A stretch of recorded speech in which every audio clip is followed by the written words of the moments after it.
안녕하십니까. 오늘은 나사렛을 지나치신 예수님이라는 제목으로 말씀을 나누겠습니다. 요한복음 4장 43절로 45절 말씀입니다. 읽진 않겠습니다. 말씀을 나누는 중에 설명을 드리도록 하겠습니다. 예수님이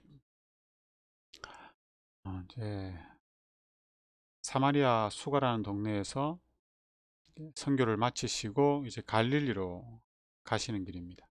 근데 갈릴리로 가는 길에 나사렛이라는 도시가 있습니다. 나사렛이 어디입니까? 예수님의 고향이죠. 근데 예수님이 그 고향을 가지 않습니다. 일부러라도 고향을 찾아갈 법한데 부모님도 있고 가족들, 친척들도 있잖아요. 그런데 그곳을 가지 않으십니다.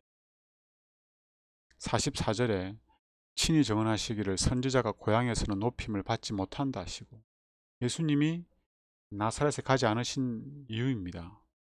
선지자가 고향에서 높임을 받지 못한다. 예수님이 고향에서 높임을 받으려고 가는 겁니까? 그건 아니잖아요. 예수님은 자기를 낮추시고 섬김을 받으려고 한 게 아니라 섬기기 위해서 오셨다고 했습니다. 근데 높임을 받지 못한다고 안 가신다고요? 이게 무슨 말입니까?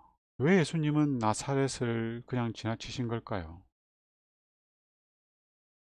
그럼 지나치지 않고 가신 곳은 어디입니까? 갈릴리. 처음 가신 곳이 갈릴리 가나입니다. 가나의 결혼식 아시죠? 혼인식. 물을 포도주로 만들었던 그곳에 처음으로 가시죠. 그곳에서 이제 왕의 신하를 만납니다. 아들이 죽어가고 있는 왕의 신하를 만나서 그 신하의 아들을 고쳐주죠. 갈릴리에 이르심에 45절입니다. 갈릴리인들이 그를 영접하니, 갈릴리인들은 예수님을 영접했습니다. 그 이유를 뒤에 설명하죠. 이는 자기들도 명절에 갔다가 예수께서 명절 중에 예루살렘에서 하신 모든 일을 보았음이더라. 갈릴리인들은 예수님이 유월절에 성전을 정결케 하는 모습을 봤습니다. 하늘의 능력으로 위엄 있고 건세 있고 아무도 할 수 없는 그 일을 예수님이 하셨습니다. 관료들과 제사장들을 쫓아냈어요. 이 놀라운 광경을 보고 갈릴리인들은 저분이 메시아가 아닐까라는 소망이 생겼습니다. 근데 이 모습을 나사렛 사람들 못 봤을까요? 똑같이 봤습니다. 그들도 6월절에 예루살렘에 가서 예배를 드렸으니까요. 그럼에도 불구하고 그들은 예수님을 믿었을까요? 안 믿었을까요? 믿지 못했습니다. 시대소망 196쪽입니다. 나사렛 사람들은 예수를 믿지 아니하였다. 이런 이유로 예수께서는 가나로 가시는 도중에 나사렛을 방문하지 않으셨다. 구주께서는 당신의 제자들에게 선지자가 자기 고향에서 존경을 받지 못한다고 말씀하셨다. 사람들은 그들 자신이 스스로를 평가할 수 있는 그런 것으로 사람을 평가한다.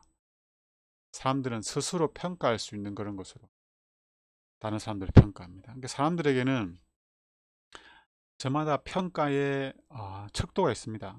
사람들 마음속에는, 생각에는 이 자가다 하나씩 있어요. 이 자 가지고 다른 사람들을 측정하는 거예요. 평가하는 거죠. 그리고 자기는 이 자에 걸맞게 되기 위해서 노력하면서 살아갑니다. 사람들 마음 가운데 있는 이 자는 뭘까요? 평가의 기준이 되는 자. 계속 읽겠습니다. 편협하고 속된 마음을 가진 자들이 그리스도를 그의 미천한 가문과 초라한 의복과 매일의 노력에 의하여 판단하였다. 사람들의 판단 기준이 뭡니까? 집안, 부모님은 뭐 하시노? 말투, 옷차림새, 직업, 성격, 학력, 직함, 외모, 그 다음에 그 사람에 대한 과거의 이미지, 그 사람과의 교제를 하면서 겪었던 경험, 이런 것들이 평가의 기준이 됩니다.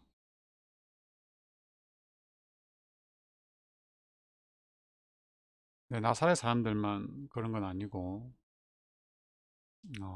대부분 사람이 그렇습니다. 저도 그렇고 그 마음에 예수님 믿지 않으면 자기만의 평가 기준으로 평가를 하게 되어 있습니다. 이제 이 말씀은 예수님이 침례를 받으러 나오시는 예수님에게 하시는 말씀이죠. 이튿날 요한이 예수께서 자기에게 나오심을 보고 이르되 보라 세상 죄를 지우고 가는 하나님의 어린 양이로다. 내가 전에 말하기를 내 뒤에 오는 사람이 있는데 나보다 앞선 것은 그가 나보다 먼저 계심이라 한 것이 이 사람을 가리킴이라.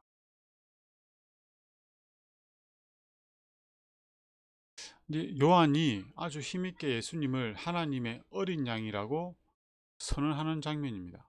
사람들이 요한의 말을 듣고 요한이 가리키는 예수님을 바라보게 됩니다. 그 당시 요한은 굉장히 영향력이 있는 사람이잖아요. 공신력이 있는 사람이었습니다. 이런 사람이 예수님을 하나님의 어린 양이라고 선언했습니다. 사실 이 말의 뜻을 잘 알지는 못하지만 사람들은 요한의 말을 듣고 이분이 요한보다는 더 대단한 분이구나. 더 나아가서는 그리스도구나 라고 생각할 법도 한데 사람들 마음은 그렇지 않았던 것 같습니다. 시대소망 138쪽입니다. 이 사람이 그리스도란 말인가? 사람들은 두려움과 놀라움으로 방금 하나님의 아들로 선언된 분을 바라보았다. 침례 요한보다 더 크신 분 누구란 말인가? 그의 의복이나 태도에서 높은 지위를 나타내는 것은 조금도 없었다. 의복이나 태도에서. 사람들의 판단의 기준이 그렇습니다. 그는 그들처럼 가난한 사람들이 입는 검소한 옷을 입은 신분이 낮은 인물인 것처럼 보였다. 자기들 걸 다를 바가 없는 거예요. 무리들에게 있어서 요한이 지적한 그분은 그들의 높은 기대에 부합될 수 없는 것처럼 보였다. 딱 외모를 보니까 그런 사람이 아닌 것 같고 메시아 같아 보이지가 않았습니다. 그리하여 많은 사람들이 실망하고 크게 당황했다.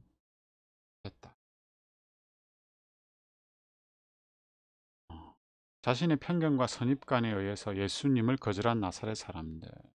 요한의 분명한 선언이 있었음에도 불구하고 예수님을 받아들이지 못했던 사람들.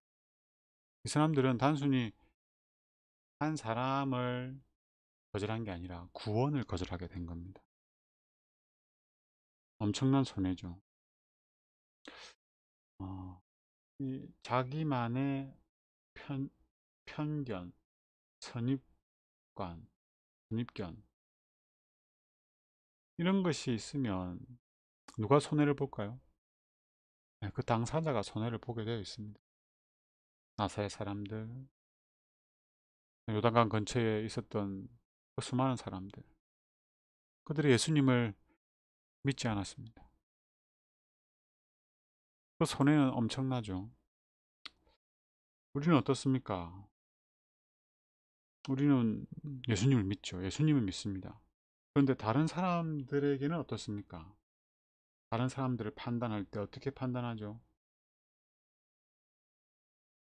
우리도 나사렛 사람처럼 편견과 선입견과 고정관념으로 그들의 외모, 학력, 차림새, 말투, 성격, 직함, 부모는 뭐 하시노,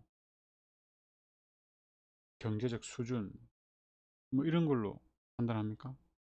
혹은 그 사람과 과거에 있었던 그 캐캐묵은 지나간 일들 그걸로 여전히 그 사람을 판단하고 있지 않습니까? 아, 제가 아는 목사님 중에 학창시절에 후배들을 괴롭히던 분이 계셨습니다. 이제 그분이 엄청 후배들을 괴롭혔어요. 때리고. 근데 이제 후배들이 그 선배가 목사님이 됐다는 걸 알고 깜짝 놀라는 거예요. 그러면서 좋지 않은 말을 하는 걸 들었습니다. 근데 그 목사님 지금은 굉장히 영성 있고 훌륭하게 목회를 하고 계신 분입니다. 근데 후배들은 어때요? 여전히 그 목사님에 대한 안 좋은 생각을 가지고 있는 거예요. 과거의 그 경험에 얽매여서 속박되어서 여전히 그 고정관념으로 그 선배 목사님을 바라보고 있는 거죠. 물론 그 선배 목사님이 개인적으로 다 찾아가서 사과를 하고 또 하나님께 해결을 해야 할 문제이기도 합니다. 근데 우리는 이처럼 그 당사자는 이미 변화되었는데 우리는 여전히 그 변화되지 않은 과거의 그 사람을 생각하면서 판단을 하고 있다는 거예요. 교회 집사님들 중에서도 그런 분이 있습니다. 제가 부산에 있을 때 어떤 한 집사님이, 큰 교회에 있는 한 집사님이 저희 교회에 있는 집사님에 대해서 막 설명을 하더라고요. 근데 10년 전에 있었던 일이에요. 10년도 더 됐죠, 지금은. 그 10년 전에 있었던 일을 끄집어내서 그 집사랑 가까이 지내지 말라는 거예요. 근데 그 집사님은 변했을까요? 안 변했을까요? 저도 잘 모르겠습니다. 10년이 지났는데 그걸 가지고 여전히 그 사람을 판단하고 있는 겁니다. 여러분, 사람이 변한다는 거 아십니까? 사람이 안 좋게도 변하지만 좋게도 변합니다. 그래서 우리는 이전에 경험한 것과 과거의 그 사람에 대한 이미지로 혹은 내 편견과 선입관, 교정관념으로 다른 사람을 판단하는 건 굉장히 부정확해요. 그리고 그건 해서는 안 되는 일입니다. 그건 하나님만이 하시는 일이니까요. 그 최후의 만찬이라는 그림이 있는데요. 그 전에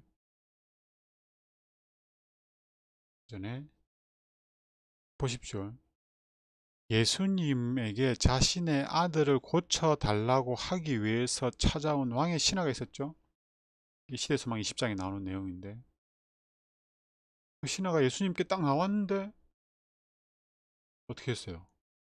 그의 믿음은 먼지 묻고 여행으로 헤어진 평범한 옷을 입은 사람을 보았을 때 흔들렸다.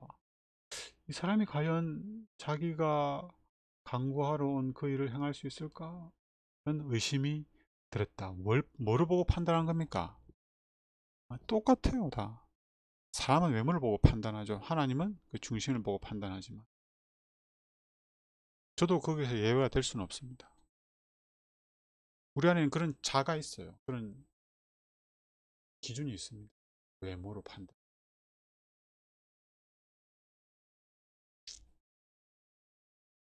이런 경우는 또 있습니다. 빌립과 나다나엘도 마찬가지예요. 빌립이 예수님의 제자가 된 후에 나다나엘을 예수님에게 소개시켜 주려고 왔죠. 그러면서 모세가 율법에 기록하였고 여러 선지자가 기록한 그 일을 우리가 만났다. 성경에 그 예언된 그 사람을 우리가 만났다는 거예요. 메시아를 우리가 만났다는 거예요. 그가 누구냐면 예수님이다 이렇게 하지 않고 뭐래요? 요셉의 아들, 요셉의 아들, 목수라는 거예요. 사람의 아들. 뭐 볼품 없다는 거예요. 왕족의 아들도 아니고. 그리고 어디요? 나사렛. 가장 안 좋은 도시 중에 하나였던, 이방인들이 많았고 범죄율이 높았던 그 나사렛 출신이라는데 이런 거예요.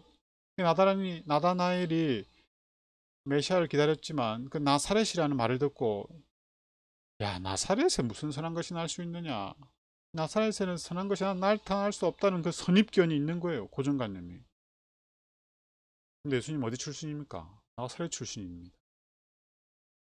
시대 소망 이렇게 말하죠. 빌립은 의심 품은 말로 요셉의 아들 나사렛 예수라고 했다. 그 말을 들은 나다나엘 마음속에 선입견이 일어났다. 무슨 선한 것이 나사렛에서 일어나겠냐, 이렇게 하는 거예요. 레오나르도 디카프리오, 네, 레오나르도 디카프리오는 영화 배우고, 레오나르도 다빈치라고 하는 분이 최후의 만찬이라는 그림을 그린 적이 있습니다. 이 그림에 등장한 인물 중에서 음, 예수님을 레오나르도 디카프리오가 직접 보고 그렸다고 해요.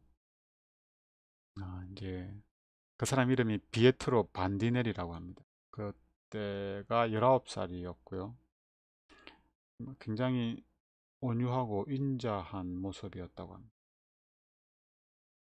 다빈치는 이제 1492년에 예수님을 그리고 6년 동안 11제자를 모두 그렸습니다. 그런데 이 가룟 유다를 그릴 만한 모델을 찾지를 못했어요. 그러다가 감옥에서 제수 한 명을 발견하게 됩니다. 그리고 그림을 그려도 되겠냐는 요청에 그래도 된다고 허락을 받고 그 제수를 유다의 모델로 삼아 그림을 그립니다. 근데 그 제수가 레오나르도 다빈치에게 물어봤습니다. 혹시 그를 아십니까? 모르죠. 그 감옥에 있는 제수를 어떻게 알겠습니까? 그러니까 그 제수가 이렇게 말했습니다. 제가 사실 6년 전 예수님의 모델이었습니다. 그러니까 최후의 만찬에서 예수님의 모델과 유다의 모델이 같은 사람이었습니다. 그렇다면 비에트로 반디네리에게 무슨 일이 있었을까요? 네. 그 사이에 친구들 잘못 만나가지고 타락하게 되고 죄를 짓게 되고 그러면서 얼굴이 악마처럼 천사에서 악마의 얼굴 변하게 됐다는 겁니다. 사람이 이렇게 변합니다. 얼굴만 변하는 게 아니라 그 사람의 영적인 상태도 변하게 되어 있습니다. 우리는 어떻습니까? 우리는 뭐 태어날 때부터 지금까지 그대로입니까? 우리도 변하지요. 오늘도 다르고 내일도 다를 수도 있어요. 조금 전에 다르고 조금 후도 다르고 이럴 수 있어요. 특별히 그 사춘기 애들 그리고 갱년기 우리 어머니들 순간순간 달라지잖아요. 맞죠?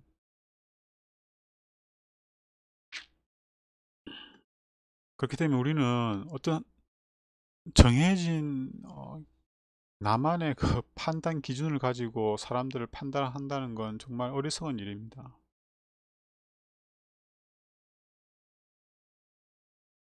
예수님이 나사렛에 계속 가지 않으신 건 아닙니다. 갈릴리에 한 3번 가셨는데 처음에는 안 가셨지만 두 번째, 세 번째는 나사렛에 들리십니다. 왜요?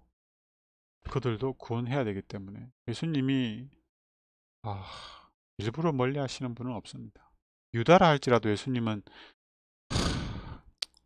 제자로 삼아서 그를 어떻게 돌이켜 보려고 최선을 다하셨어요.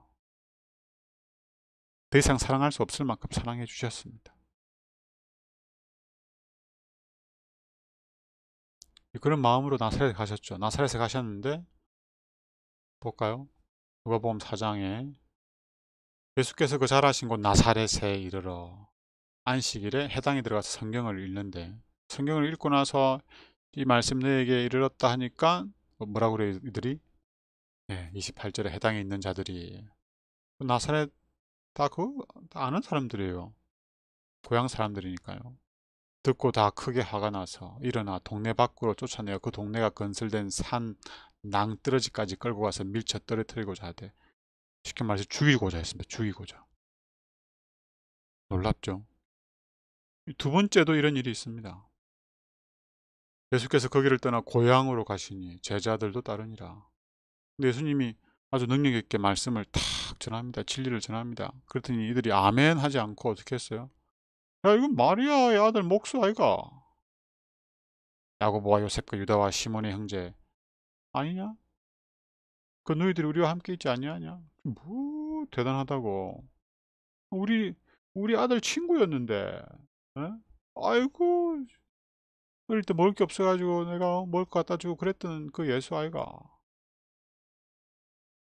제가 고향이 통영인데요. 통영에 있는 고향에 가면 어, 다 우리 친구 부모님들입니다. 고향의 교회에 가면 저는 그냥 정욱이죠. 아이고 정욱아 왔나 이렇게 되는 거예요. 맞죠? 제가 어릴 때 태동을 아팠다면 장난꾸러기로 기억될 수도 있겠죠. 아이고 그 장난꾸러기 말도 안 듣던 네가 목사가 됐나 이렇게 되는 거죠. 그 이상의 근위는 없습니다. 어, 어, 이 나사렛 사람들이 예수님을 그렇게 본 거죠. 그 이상한 건 아닙니다. 대부분 그렇게 하니까요. 그럼 우리는 말씀을 의지하여 말씀을 근거로 신앙생활을 하는 거예요. 근데 그 말씀에 일치하는 분이 예수님이라면 그분을 메시아로 받아들일 수 있어야 되는 거죠. 그러나 나사렛 사람들은 그들의 자존심을 내려놓고자 하지 않았습니다. 내 아들의 친구의 말을 듣고자 하지 않았어요. 어릴 때부터 봐왔던 그 예수를 메시아로 받아들이려고 하지 않았던 거죠. 이들이 엄청난 손해를 겪습니다. 영생을 잃어버리게 되는 거죠. 근데 우리도 똑같은 우를 범할 수가 있습니다. 우리는 예수님을 믿지만 우리 곁에 있는 사람들에게 말이죠. 똑같이 대할 수가 있다는 거예요. 그들의 외모, 그들의 과거의 경험들, 그리고 다른 사람이 그 사람에게 대해 했던 말들, 내 편견과 선입관, 교정관념으로 그 사람을 판단하는 일들. 그렇게 하면 우리가 잃어버린 바 됩니다. 정죄받지 않으려면 정죄하면 안 되죠. 비판받지 않으려면 비판하면 안 됩니다. 그 비판으로 우리가 또 비판을 받지 않겠습니까? 우리가 해야 할 일은 예수님처럼 하는 겁니다. 예수님이 어떻게 하셨습니까? 예수님의 제자들로 삼았던 사람들이 다 어떤 사람들이에요? 어부, 학력이 없잖아요. 세리, 그 당시 죄인이었고, 열심당이라고 하면 되게 뭐 좋아 보이는데 되게 폭력적인 사람입니다. 그러니까 무력으로 독립을 이루려고 했던 사람들이에요. 그다음에 예수님 팔아넘길 유다, 맨날 만나면 다투는 야고보와 요한, 의심 많은 도마, 다 엉망진창이에요 그냥. 근데 예수님이 그들을 뭘 보고 제자를 삼았습니까? 예수님께서 베드로를 보고 이렇게 말하십니다. 네가 요한의 아들 시몬인데 장차 게바라 하리라. 게바라 하면 베드로라. 페트로 반석 아니 돌멩이 아닙니까? 돌멩이 바위. 이제 이 의미가 깊은 의미가 있죠. 예수님이 게바라 하리라 하신 말씀이 이겁니다. 그리스도께서 그를 주목해 보시고 그의 성품과 생애의 역사를 읽으셨다. 쭉 읽었는데 엉망진창인 거예요. 그냥 베드로가 그냥 충동적인 성질, 그냥 성격이 더럽다는 거예요. 그의 따뜻하고 인정이 많은 마음, 좋은 마음도 있네요. 그렇지만 또 야심과 자만이 있고 또 타락도 하고 근데 또 해결을 하네요. 그 다음에 선교 활동을 하면서 순교를 할 것을 예수님이 다 보셨습니다. 예수님 뭘 보셨습니까? 그의 어두우면 부정적인 면만 본 게 아니에요. 후에 예수님을 만난 후에 달라질 모습까지 봤습니다. 지금은 베드로 지금은 그냥 볼 게 없어, 내세울 게 없어요. 자랑할 게 없습니다. 그러나 이 베드로가 후에 달라질 것을 예수님은 내다보셨습니다. 어떻게 변화될 것을 예수님은 미리 보신 거죠. 믿음의 눈으로 베드로를 보신 겁니다. 음, 그래서 이 베드로에게 다시 한번 기회를 주죠. 네가 나를 사랑하느냐? 네가 나를 사랑하느냐? 네가 나를 사랑하느냐? 음,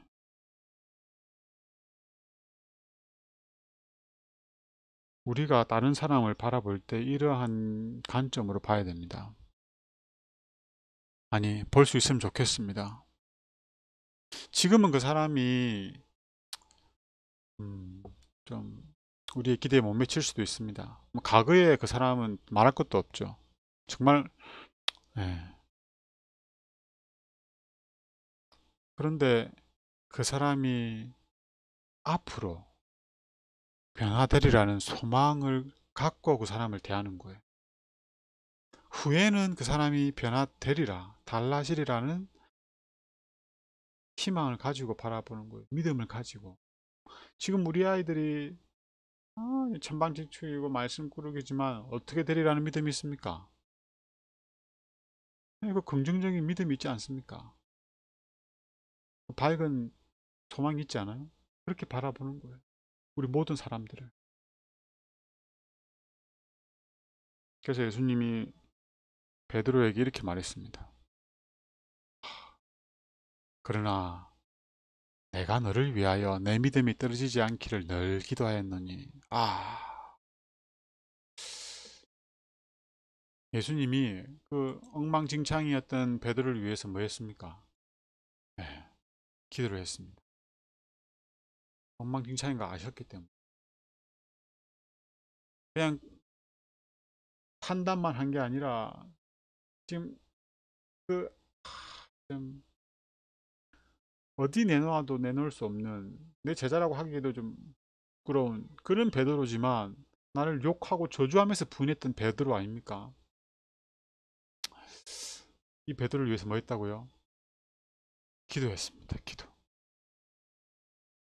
혹시 우리의 판단 기준에 못 미치는 사람이 있습니까? 좀 부정적이고 어떻게 저럴 수가 있지? 라고 생각되는 사람. 그 사람을 위해서 우리가 뭐 해야 된다고요?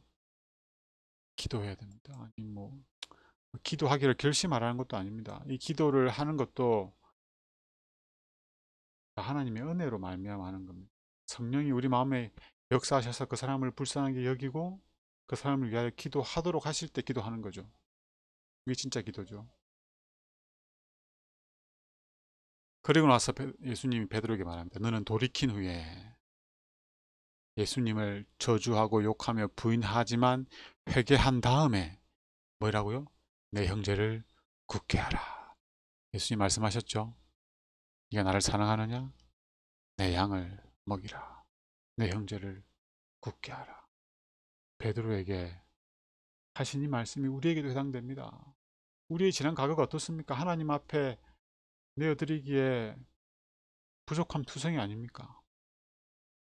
세상적인 관점으로 바라봐도 내세울 거 없지 않습니까? 이런 우리를 위해서 예수님이 십자가에 달려 죽으셨고 오늘도 우리를 위하여 기도하시고 더 나아가서 우리를 통하여 다른 이들을 회복시키고자 합니다. 다른 이들이 예수님을 바라보도록 하고자 하십니다.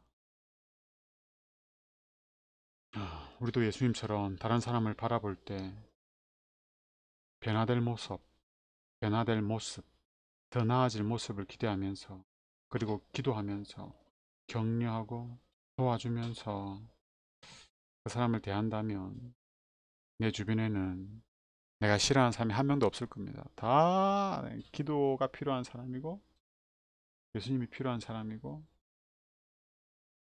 도움이 필요한 사람이고 가여운 사람이에요.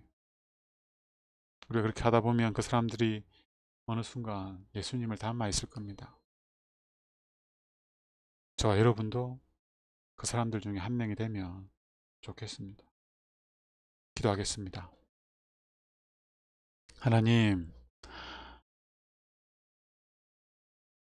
예수님이 우리의 과거, 우리의 현재 모습이 아니라 우리의 나중 모습, 예수님으로 말미암아 변화될 그 모습을 믿음으로 바라보시고 우리에게 소망을 가지고 우리를 위하여 십자가에 달려 돌아가셨다는 사실 기억하게 하옵소서.